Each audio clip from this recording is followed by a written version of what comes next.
Hello guys, good morning. Welcome to GK GS study channel with Ankita. और हम देख रहे हैं फ्रेंड साइंस के question answer BPSC TRE 3 point के लिए और बिहार एस्टेट के लिए भी है ये, ठीक है। यानी बीपीएससी एस्टेट पेपर 1 और 2 दोनों के लिए है। तो प्रीवियस ईयर क्वेश्चन है और ये साइंस के हैं। पहला पार्ट हमने कल देखा था। अगर आपने नहीं देखा तो डिस्क्रिप्शन में लिंक मिलेगा, आप जाके देख सकते हैं। सभी का स्वागत है। जो भी फ्रेंड चैनल पर नए हैं चैनल को सब्सक्राइब जरूर करें। यदि रेफ्रिजरेटर के दरवाजे कुछ घंटे के लिए छोड़ दें तो कमरे का तापमान होगा, कम हो जाएगा, बढ़ जाएगा, वही रहेगा, रेफ्रिजरेटर के आसपास के क्षेत्र में घट जाएगा, उपर्युक्त में से कोई नहीं या फिर एक से अधिक।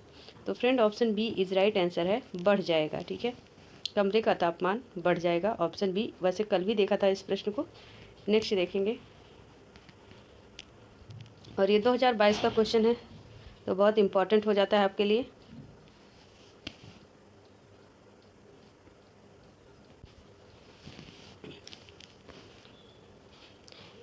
निम्नलिखित में से कथन का चयन करें।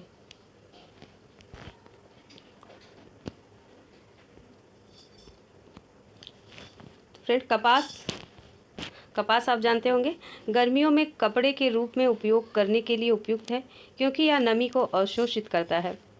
नेक्स्ट पॉइंट है, सीडी बनाने के लिए पॉलीकार्बोनेट का उपयोग किया जाता है। और सी है, एक्रेलिक को कृत्रिम रेशम कहा जाता है क्योंकि यह कपास से तैयार होता है लेकिन रेशम की तरह चमकता है। टेफ्लॉन का उपयोग नॉन स्टिक रसोई के सामान की कोटिंग के लिए किया जाता है। ई है फ्रेंड, उपर्युक्त में से कोई नहीं या उपर्युक्त में से एक से अधिक। तो option C is right answer. Acrylic को कृत्रिम रेशम भी कहा जाता है क्योंकि यह कपास से तैयार होता है लेकिन रेशम की तरह चमकता है, ठीक है। तो ये कथन आपका कैसा है? गलत है। बाकी आप जानते हैं कि गर्मी में लोग कॉटन के कपड़े पहनते हैं तो पहला सही है क्योंकि ये हमारे पसीने को अवशोषित कर लेता है। और टेफ्लॉन का उपयोग नॉन स्टिक रसोई के सामान की कोटिंग के लिए किया जाता है, बिल्कुल राइट है। तो सारे ऑप्शन राइट है बी को छोड़ के, ठीक है। नेक्स्ट देखेंगे।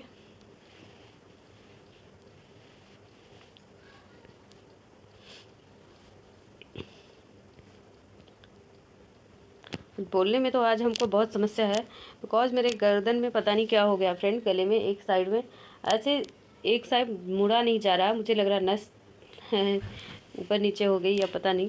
और ये सुबह से बहुत पेन हो रहा है, असहनीय पेन हो रहा है, दवा खाने से भी नहीं रुक रहा है। तो कहीं अगर डिसबैलेंस होते हैं किसी भी कारण से तो आप समझ लीजिएगा, शुरुआत में ही बता दे रहे हैं आपको। क्योंकि दो उत्तरोत्तर सिंग अथवा दो उत्तरोत्तर गर्त के बीच की दूरी को क्या कहते हैं?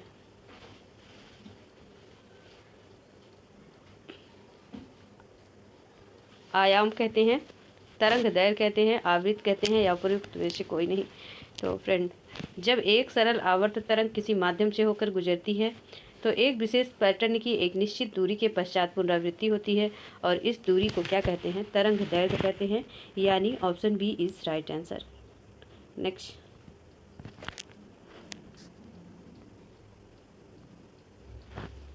अच्छा मुझे लग रहा है ये कल हो गया था ना? कल हो गया था कि नहीं? मुझे लग रहा है हो गया था ये।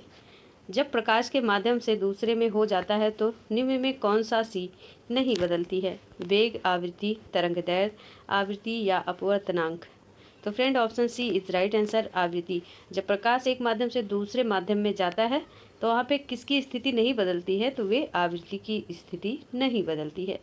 अच्छा कोई बात नहीं, हो गया था तो एक बार और हो जाता है ना, आपका रिवीजन ही होगा। नेक्स्ट देखिए।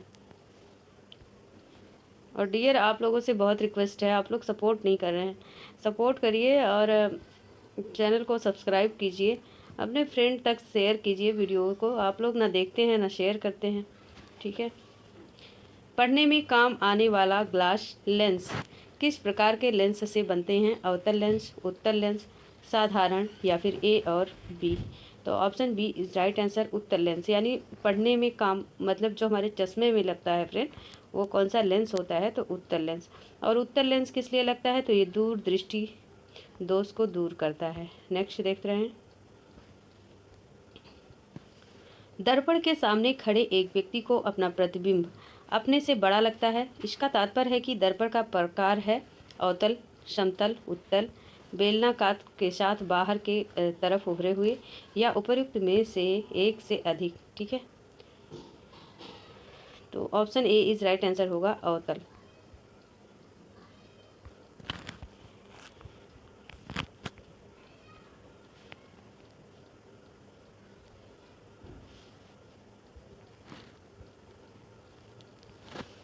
ध्वनियों का वायु में वेग अनुमानता है 10 किलोमीटर प्रति सेकंड, 330 किलोमीटर प्रति सेकंड, 10 मील मिनट प्रति मिनट, या फिर 3 × 10⁻10 सेंटीमीटर प्रति सेकंड।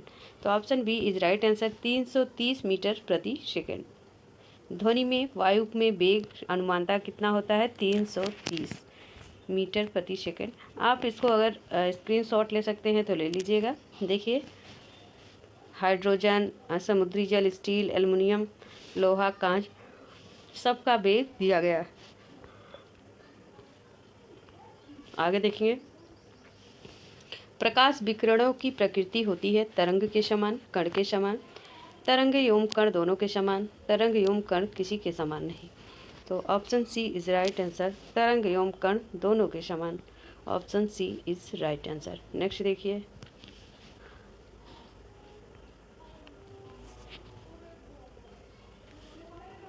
नेक्स्ट देखिए, आकाश नीला लगता है क्योंकि सूर्य के प्रकाश में नीला रंग और रंगों से अधिक है।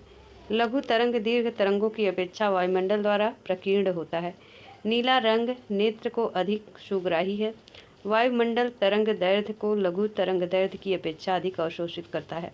तो option B is right answer, लघु तरंग दीर्घ तरंगों की अपेक्षा वायुमंडल द्वारा अधिक प्रकीर्ण होता है। नेक्स्ट है, रात के समय में खुले आकाश तारों के टिमटिमाने को किसे समझाया जा सकता है? प्रकाश का अपवर्तन, प्रकाश का प्रवर्तन, प्रकाश का ध्रुवीकरण या फिर व्यतिकरण।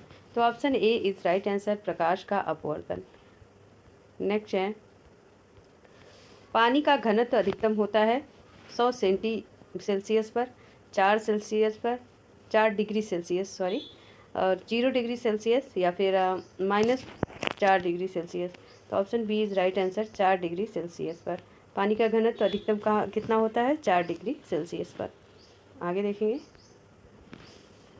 50 डिग्री सेल्सियस का मान फ़ारेनहाइट स्केल में है 104 degree Fahrenheit, 122 degree Fahrenheit, 100 degree Fahrenheit या फिर 75 डिग्री। तो friend option B is right answer, 122 degree Fahrenheit.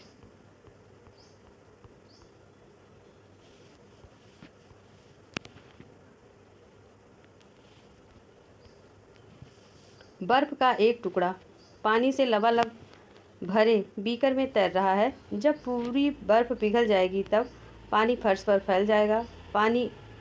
Beaker में पानी का स्तर नीचे आ जाएगा। पानी का स्तर पहले गिरेगा या फिर बीकर से बाहर निकलेगा। जल स्तर नहीं बदलेगा। उपरयुक्त में से कोई नहीं। तो फ्रेंड, जल का स्तर नहीं बदलेगा। Option D is right answer. Next, वर्षा की बूंद की गोलाकार आकृति का कारण है द्रव का घनत्व, पृष्ठीय तनाव, वायुमंडलीय दाब या फिर गुरुत्व। तो फ्रेंड, पृष्ठीय तनाव के कारण जो ये गोलाकार ऐसे बूंद गिरती नहीं, तो पृष्ठीय तनाव के कारण option B is right answer. अगला देखेंगे, सबसे ज़्यादा शयनता होती है जल की, वायु की, खून की, शहद की। Very very important. शयनता का मतलब गाढ़ापन से है ना। जो द्रव जितने अधिक गाढ़े होते हैं उससे ही अधिक शयन होते हैं। जैसे शहद, गिलस्रीन में शयनता पानी की तुलना में अधिक होती है। ठीक है, तो option D is right answer, शहद में, क्योंकि शहद ज़्यादा गाढ़ा होता है।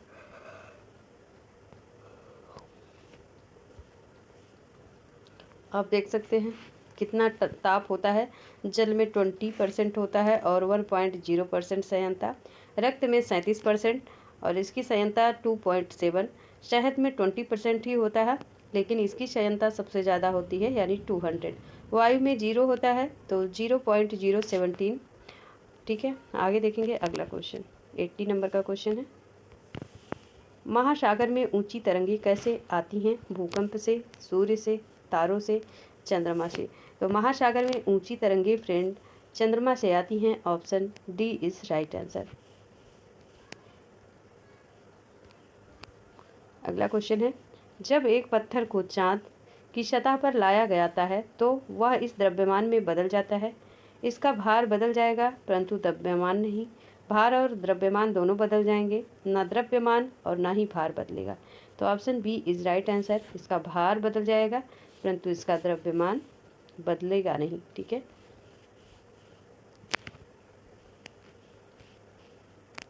एकदम फ्रेंड इजी लेवल के सामान्य क्वेश्चन आते हैं साइंस की। ठीक है, प्रेशर कुकर खाना जल्दी पक जाता है प्रेशर कुकर में, क्योंकि उच्च दाब के कारण पानी निम्न तापमान पर उबलने लगता है, या उच्च दाब के कारण पानी उच्च तापमान पर उबलने लगता है, या कम दाब के कारण पानी कम तापमान पर उबलने लगता है, या निम्न दाब के कारण पानी उच्च तापमान पर उबलने लगता है। तो कौन सा आंसर इसका राइट होगा? B is right answer. ठीक है, उच्च तापमान के कारण उच्च तापमान पर पानी उबलने लगता है। देखिए, समस्या हमें बहुत ज़्यादा है, और लेकिन हम क्लास कल भी नहीं हो पाई थी, तो इसलिए हम सोच रहे हैं कंटिन्यूटी टूट जाती है कभी कभी, तो टूटने ना पाए और पीछे ना रह जाएं। ठीक है, जितनी जल्दी आपको पूरा करा देंगे, आप 1-2 बार रिवाइज ज़रूर करेंगे। नेक्स्ट देखिए, सौर ऊर्जा निम्न में से किससे प्राप्त होती है? चंद्रमा से, समुद्र से, सूर्य से, हवा से? तो सूर्य से। अगला क्वेश्चन है, सूर्य पर ऊर्जा का निर्माण होता है नाभिकीय विखंडन द्वारा, संलयन द्वारा, ऑक्सीकरण अभिक्रियाओं द्वारा या अवकरण अभिक्रियाओं द्वारा? तो नाभिकीय संलयन द्वारा friend. Option B is right answer. Next है, प्रथम भारतीय उपग्रह आर्यभट्ट ने कब छोड़ा? 10 जुलाई 1992, 19 अप्रैल 1975, 1 नवंबर 1966, 2 दिसंबर 1975? तो option B is right answer, 19 अप्रैल 1975। वर्ष दीर्घतम होता है प्लूटो पर। दीर्घतम का मतलब होता है लंबा, या नेपच्यून पर या पृथ्वी पर। तो फ्रेंड प्लूटो पर होता है, और प्लूटो आपका 52वां ग्रह है। ठीक है, और अभी तो बाहर भी कर दिया गया ना इसे, जिसका कक्षा परिक्रमण काल कितना होता है? लगभग 248 पृथ्वी का वर्ष भर होता है। तो बताइए, कमेंट करिए कौन सा ग्रह बाहर कर दिया गया है, क्योंकि पहले तो 9 ग्रह थे ना, अभी 8 हो गए, तो कौन सा बाहर किया गया है? विद्युत चुंबकीय तरंगों का वेग होता है 3 × 10⁸ ms-1। ठीक है, या 3 × 10⁷ ms-1, 3 × 10⁶ ms-1, 3 × 10⁵ ms-1। ms का मतलब क्या है? मीटर प्रति सेकेंड। ठीक है, तो option A is right answer. Next है फ्रेंड, सूर्य के प्रकाश का धरती की सतह पर पहुंचने में लगने वाला समय लगभग है। तो 4.2 सेकेंड, 4.8 सेकेंड, 8.5 सेकेंड, या फिर 3.6 सेकेंड? तो option C is right answer, 8.5 minute. Next देखिए, सूर्य का प्रकाश पृथ्वी पर पहुंचता है 5 मिनट में, 6 मिनट में, 8 मिनट में, या फिर 10? तो 8 मिनट में। ठीक है, आगे देखेंगे। सौरमंडल का सबसे बड़ा ग्रह है पृथ्वी, मंगल, बृहस्पति, शनि? तो बृहस्पति है friend, option C is right answer. और सबसे छोटा अगर पूछा जाए तो बुध है। और बृहस्पति का व्यास मतलब इसका फैलाव कितना है? तो फ्रेंड 13,98,022 किलोमीटर। अगला क्वेश्चन है, निम्नलिखित में कौन एक कंप्यूटर की भाषा नहीं है? बेसिक, सी, फास्ट, या फॉरटर्न? तो फ्रेंड बेसिक और सी और फॉरटर्न कंप्यूटर की भाषाएं हैं, लेकिन फास्ट कंप्यूटर की भाषा नहीं है। तो ऑप्शन सी राइट होगा। नेक्स्ट देखिए, निम्न में कौन सी धातु रोशनी के बल्बों में फिलामेंट के रूप में प्रयोग होती है? लौह, मालिब्डिनम, चांदी, या फिर टंगस्टन? तो option D is right answer, tungsten.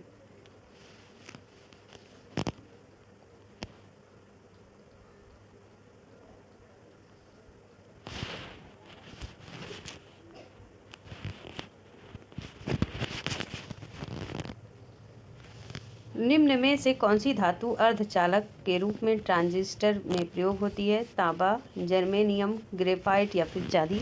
तो friend germanium, option B is right answer. क्या पूछा गया? अर्धचालक धातु, तो जर्मेनियम है, ठीक है। और चालक में तांबा, ग्रेफाइट, चांदी ये सब आते हैं। आगे देखिए, परमाणु नाभिक के अवयव हैं इलेक्ट्रॉन और प्रोटॉन, इलेक्ट्रॉन न्यूट्रॉन, प्रोटॉन और न्यूट्रॉन, प्रोटॉन और इलेक्ट्रॉन। तो option C is right answer, proton और न्यूट्रॉन है। नेक्स्ट क्वेश्चन है 2022 का क्वेश्चन है, निम्नलिखित में कौन सा विकल्प गलत है? अच्छा, ये गलत सही वाला बहुत पूछा जाता है, तो ठीक है, आसान तो होता है अगर कॉन्सेप्ट क्लियर है। तो नाभिक के अंदर प्रोटॉन और इलेक्ट्रॉनों की उपस्थिति के कारण परमाणु विद्युत रूप से उदासीन होता है। इलेक्ट्रॉन ऋण आवेशित होते हैं, इनका द्रव्यमान नगण्य होता है। परमाणु संख्या एक तत्व के परमाणु में प्रोटॉनों की संख्या है। या समस्थानिक परमाणु ईंधन के रूप में चिकित्सा के क्षेत्र में कार्बन डेटिंग आदि उपयोग होते हैं। उपर्युक्त में से कोई नहीं या फिर एक से अधिक। तो friend option A is right answer होगा, ठीक है। तो नाभिक अंदर प्रोटॉन और इलेक्ट्रॉनों की उपस्थिति के कारण विद्युत रूप से क्या होता है? उदासीन होता है। नेक्स्ट, निम्नलिखित में कौन वैकल्पिक ऊर्जा का सबसे बड़ा भंडार है? सौर, ज्वारीय, परमाणु या भू ऊष्मीय? तो option A is right answer. परमाणु बम का सिद्धांत आधारित है नाभिकीय संलयन पर, नाभिकीय विखंडन पर, ए और बी दोनों पर, उपरोक्त किसी पर नहीं। तो option B is right answer, नाभिकीय विखंडन पर। नेक्स्ट देखिए, हाइड्रोजन बम किसके सिद्धांत पर आधारित है? नियंत्रित संलयन प्रतिक्रिया या अनियंत्रित संलयन प्रतिक्रिया, नियंत्रित विखंडन प्रतिक्रिया या फिर अनियंत्रित विखंडन प्रतिक्रिया? तो option B is right answer friend, अनियंत्रित संलयन प्रक्रिया पर हाइड्रोजन बम का सिद्धांत आधारित है। नेक्स्ट, वायु में कौन सी नोबेल गैस नहीं है? Helium, neon, argon, radon? तो वायु में फ्रेंड रेडान नहीं होती, option D is right answer.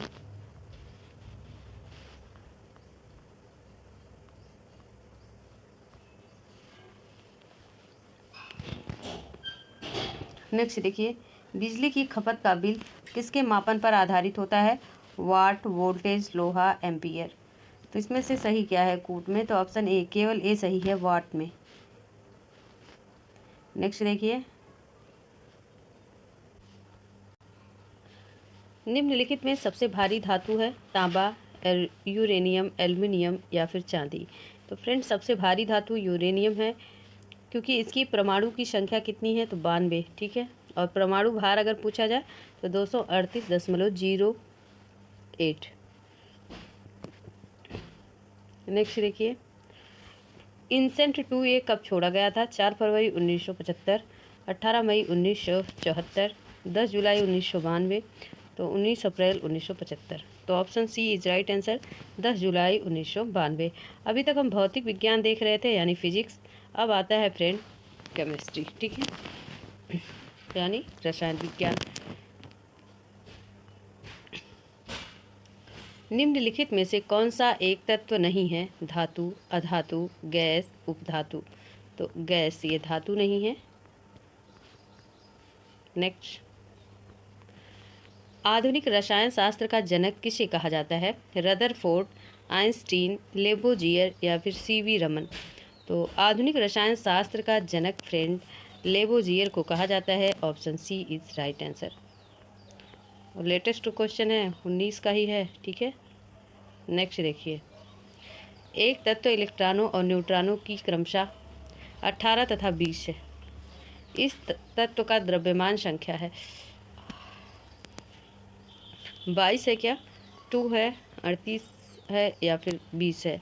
तो option C is right answer. एक तत्व में इलेक्ट्रॉनों और न्यूट्रॉनों की संख्या 18 से 20 है और इस तत्व का द्रव्यमान संख्या कितना है? 38 है। नेक्स्ट देखिए,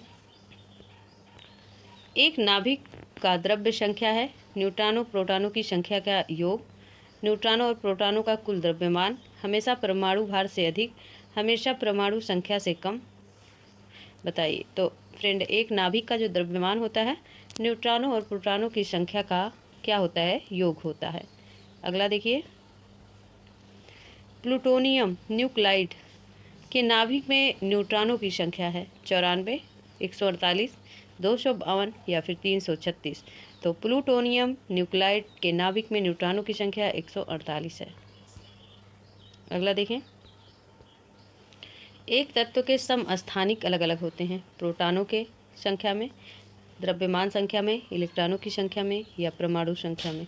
तो option B is right answer, द्रव्यमान की संख्या में एक तत्व के समस्थानिक अलग अलग होते हैं। 2022 का ही क्वेश्चन है। तो आप देख रहे हैं क्वेश्चन कैसे पूछा जा रहा है, क्या लेवल है इसका। और अब की तो कुछ हाई लेवल ही होगा, ठीक है, क्योंकि कैंसिल हुआ है पेपर। तो फैराडे स्थिरांक इलेक्ट्रोलाइट की मात्रा पर निर्भर करता है। इलेक्ट्रोलाइट में पारा विद्युत धारा पर निर्भर करता है। विलायक के आयतन पर निर्भर करता है जिससे इलेक्ट्रोलाइट में घोला जाता है। सार्वभौमिक स्थिरांक है उपर्युक्त में से एक से अधिक। तो option D is right answer, Faraday स्थिरांक क्या है? सार्वभौमिक स्थिरांक है। नेक्स्ट, निम्न में किसका पीएच मान 7 है? शुद्ध पानी, उदासीन, क्षारीय, विलयन या अम्लीय। तो फ्रेंड, इनमें से किसी का नहीं, क्योंकि उदासीन विलयन पीएच का मान क्या होता है? 7 होता है। और शुद्ध जल का कितना होता है? तो यही शुद्ध जल का भी माना जाता है और इसका पीएच मान भी 7 होगा। वर्षा का पानी जल का शुद्ध रूप है। 7 से अधिक पीएच का मान विलयन, क्षारीय तथा 7 से कम पीएच मान का विलयन अम्लीय होता है। ठीक है, अगला देखेंगे। तो शुद्ध पानी का पीएच मान फ्रेंड 7 ही लगाइएगा आप। निम्नलिखित में से किस विलयन के पीएच का मान 7 से अधिक है? बफर मिलियन, क्षारीय मिलियन, अम्लीय मिलियन या फिर उदासीन मिलियन। तो option B is right answer, क्षारीय मिलियन। पानी का पीएच मान है 4, 7, 12, 18। तो फ्रेंड 7 है, अभी आपने देखा।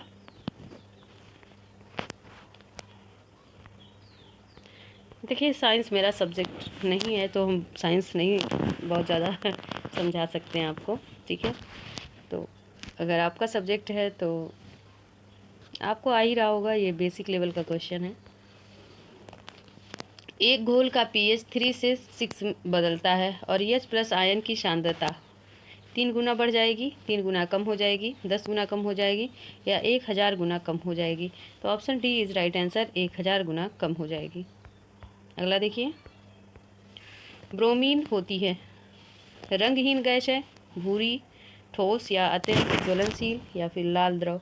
तो ब्रोमीन फ्रेंड ये लाल द्रव वाली क्या होती है? गंध वाली गैस होती है।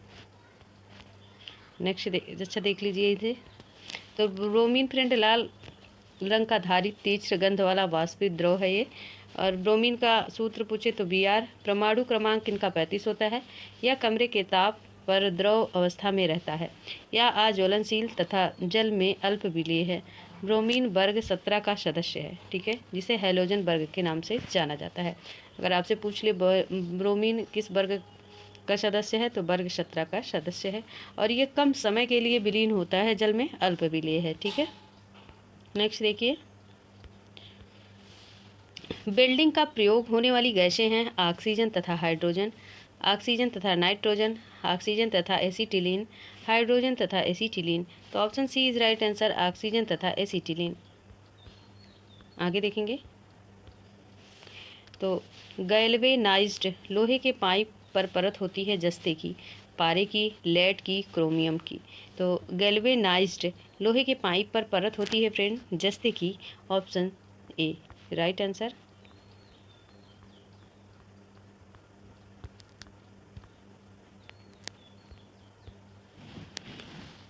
कपड़े साफ करने में प्रयोग होने वाले डिटर्जेंट हैं कार्बोनेट, बाइकार्बोनेट, विषम थेट, सल्फोनेट। तो option D is right answer, sulphonate. वह तत्व जो मानव पसीने के माध्यम से उत्सर्जित होता है, गंधक, लोहा, मैग्नीशियम, जस्ता। तो वह तत्व जो मानव पसीने के माध्यम से उत्सर्जित होता है तो वो क्या है? इनमें से कोई नहीं है या फिर एक से अधिक होगा। तो देखते हैं हम। तो पसीना का मुख्य रूप से पानी निर्मित होता है, पानी की तरह होता है ना पसीना, परंतु इनमें खनिज अम्ल यूरिया भी मौजूद होते हैं। पसीने में मुख्य रूप से sodium, potassium, calcium, magnesium, zinc, iron के तत्व पाए जाते हैं। अतः इसका तो ई ऑप्शन राइट है।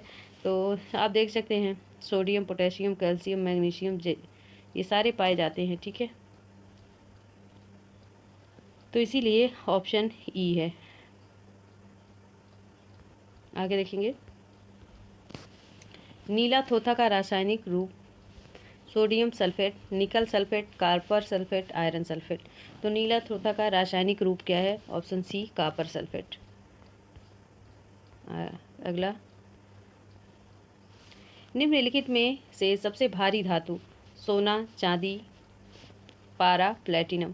तो प्लेटिनम है, ठीक है। और प्लेटिनम बहुत महंगी धातु भी है फ्रेंड, ठीक है। सोना चांदी तो आप इजीली पहन लेते हैं, लेकिन प्लेटिनम बहुत ही महंगा है, ठीक है। प्लेटिनम की भी ज्वेलरी वगैरह बनती है और बहुत सारे चीज़ें बनती होंगी। फिलहाल मुझे इतना नहीं जानकारी है, लेकिन ये पता है कि प्लेटिनम की ज्वेलरी बनती है।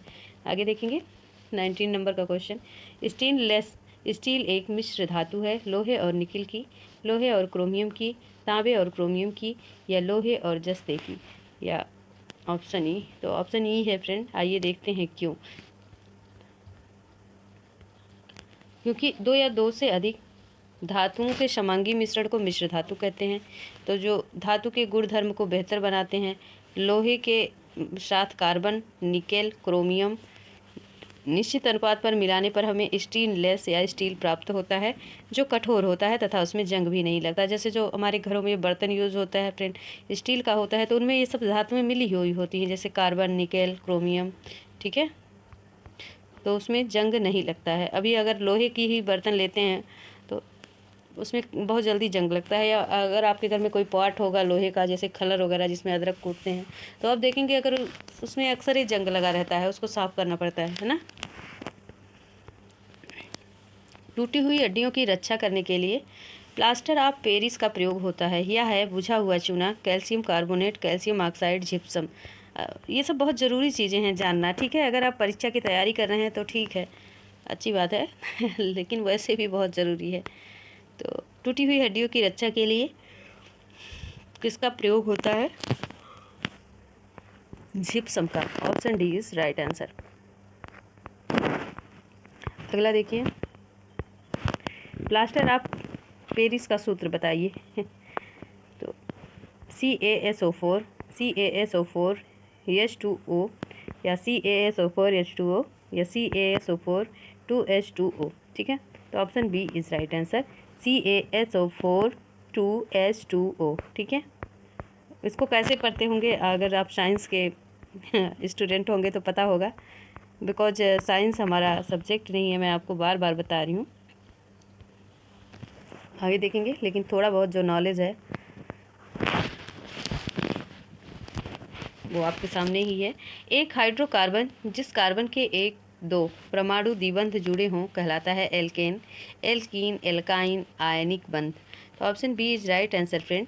एक हाइड्रोजन जिसमें कार्बन के दो परमाणु द्विबंध जुड़े हों वे क्या कहलाते हैं? एल्कीन कहलाते हैं। नेक्स्ट,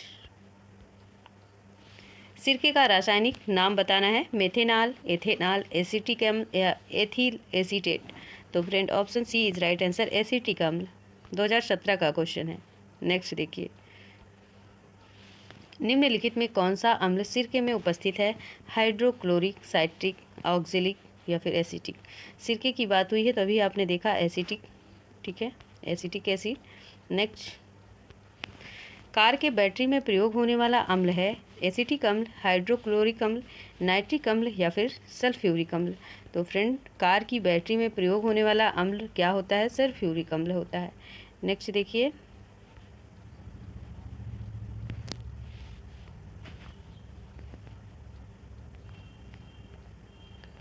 तो सोडा वाटर की बोतल खोलने पर निकलने वाली गैस है कार्बन डाइऑक्साइड, हाइड्रोजन, या फिर नाइट्रोजन।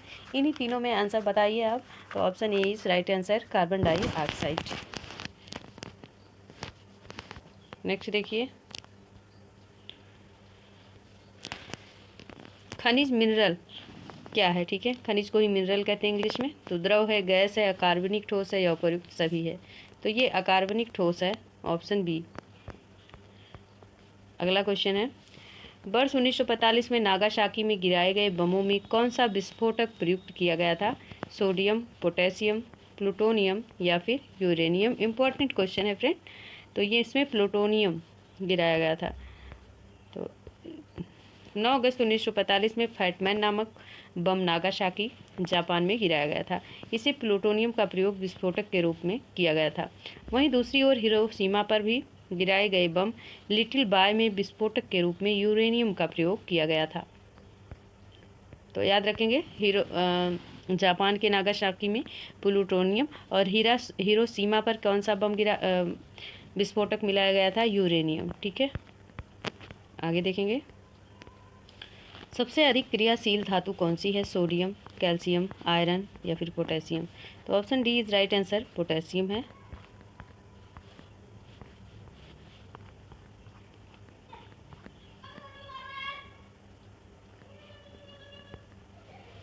तो वनस्पति तेल, वनस्पति घी बनाने के लिए प्रयुक्त होने वाली गैस है hydrogen, oxygen, nitrogen, carbon dioxide. तो फ्रेंड हाइड्रोजन है। अगला क्वेश्चन है, आयोडीकृत लवण में रहता है मुक्त आयोडीन, कैल्शियम आयोडाइड, मैग्नीशियम या फिर पोटेशियम। तो आयोडीन, ठीक है, इसमें क्या रहता है? पोटेशियम रहता है ना, पोटेशियम आयोडाइड।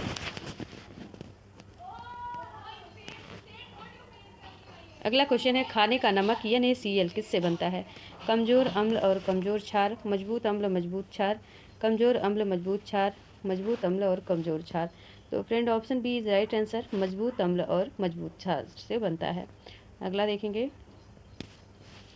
सभी जैव यौगिक का अनिवार्य मूल तत्व है नाइट्रोजन, ऑक्सीजन, कार्बन या फिर गंधक।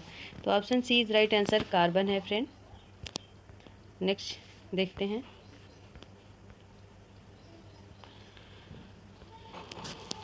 टेफ्लॉन निम्नलिखित में से किस एकलक का बहुलक है?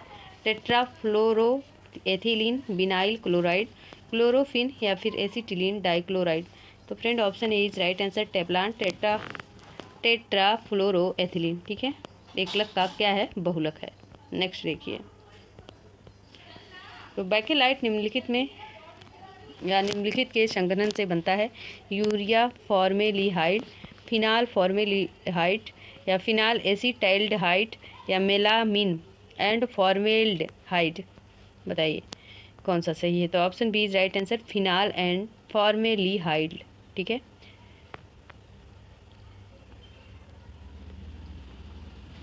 तो ट्राइग्लिसराइड क्या है? प्रोटीन है, कार्बोहाइड्रेट है, वसा है, खनिज है।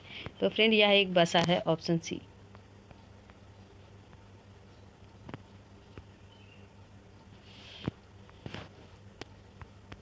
तो देख लीजिए, ट्राइग्लिसराइड जो है शरीर में पाए जाने वाले फैट का एक प्रकार है।